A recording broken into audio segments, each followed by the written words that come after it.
కొయ్యూరు అల్లూరి జిల్లాలో గిరిజన ప్రాంత ప్రజల ఆత్మీయ ఆరాధ్య దేవతగా నిలిచిన శ్రీ ఎర్రకొండమ్మ అమ్మవారి జాతర మహోత్సవాలు భక్తి పారవస్యంలో అంగరంగ వైభవంగా కొనసాగుతున్నాయి. శరబన్నపాలెం, నడింపాలెం గ్రామాల మధ్య వెలిసిన ఈ పవిత్ర క్షేత్రం 4 రోజుల పాటు ఆధ్యాత్మిక సంద్రంలా మారిపోయింది. గురువారం ప్రారంభమైన ఈ జాతరలో ప్రతిరోజు ప్రత్యేకతతో నిండిపోయింది. డప్పు వాయిద్యాల నడుమ ఊరేగింపులు, అమ్మవారికి పసుపు కుంకుమలతో నిర్వహించిన ప్రత్యేక పూజలు భక్తుల హృదయాలను భక్తి భావంతో నింపాయి. వేలాదిగా తరలివచ్చిన భక్తులు తమ మొక్కులు చెల్లించుకుంటూ అమ్మవారి కృప కోసం ప్రార్థించారు. సాయంత్రం వేళల్లో మహిళలు అమ్మవారి ఘట్టాలను మోసుకుంటూ శక్తి వేషధారణలతో ఊరేగింపుగా ఆలయానికి చేరుకున్న దృశ్యాలు అందరినీ కనువిందు చేశాయి. ఆ దివ్య దృశ్యాల్లో భక్తి, నమ్మకం, సాంప్రదాయం ఒకే వేదికపై కనిపించాయి. ఇక ఈ 4 రోజుల మహోత్సవాల్లో అనేక ఆధ్యాత్మిక, సాంస్కృతిక కార్యక్రమాలు భక్తులను అలరించాయి.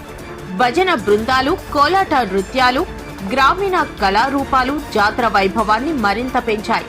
ప్రత్యేకంగా ఈటీవీ కార్యక్రమాల్లో పాల్గొన్న ప్రముఖ కళాకారులు ఈ వేడుకల్లో పాల్గొని భక్తులతో కలిసి ఆధ్యాత్మిక ఆనందాన్ని పంచుకున్నారు. ప్రతిరోజు ఒక ప్రత్యేక ఈవెంట్ గా నిర్వహిస్తూ వివిధ రంగాలకు చెందిన సెలబ్రిటీలు హాజరై జాతరకు మరింత ప్రత్యేక ఆకర్షణగా నిలిచారు. వారి రాకతో భక్తుల్లో ఆనందం రెట్టింపయింది. ఈ సందర్భంగా ప్రముఖ స్వామీజీలు అమ్మవారిని దర్శించుకుని ప్రత్యేక పూజలు నిర్వహించి భక్తులకు ఆశీర్వాదాలు అందించారు. అనంతరం ప్రసాదాల పంపిణీ జరిపారు. ఈ మహోత్సవాలను విజయవంతంగా నిర్వహించడంలో ఆలయ ఉత్సవ కమిటీ, దాన ధర్మ ట్రస్ట్ సభ్యులు, స్థానిక నాయకులు, గ్రామ పెద్దలు సమిష్టిగా కృషి చేస్తున్నారు. భక్తి, భావోద్వేగం, సంప్రదాయం కలిసిన ఈ శ్రీ ఎర్రకొండమ్మ జాతర ప్రతి భక్తుని హృదయంలో ఒక అచంచల విశ్వాసంగా నిలుస్తోంది. అమ్మవారి కృప కోసం వేలాది మంది ఒకే చోట చేరిన ఈ పవిత్ర వేడుక నిజంగా ఒక ఆధ్యాత్మిక మహోత్సవం.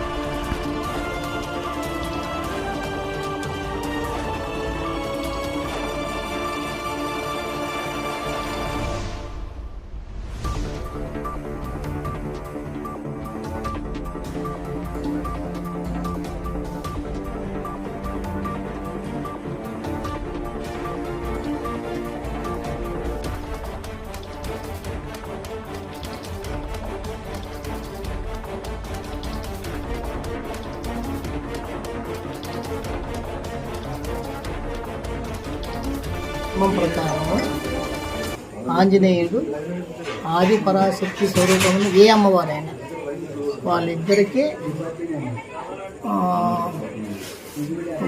ఒక రకంగా చెప్పాలంటే పాలన ఏంది చేయటం వల్ల మంచిది.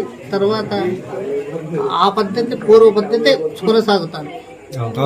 పూర్వ పద్ధతి ఘట్టాలు తీసుకురావాలి.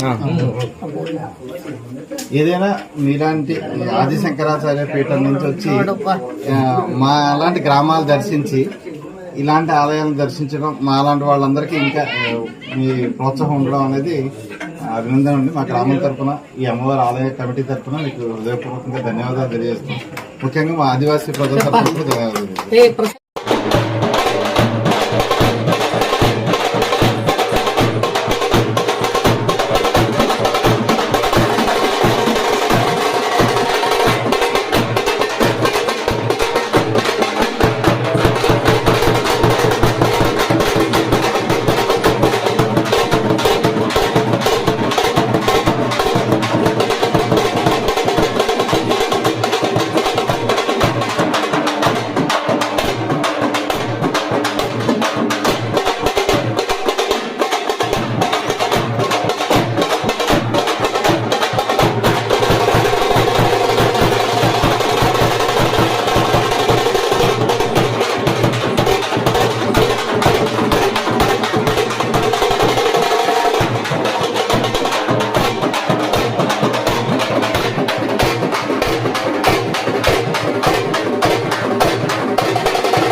ఆగండి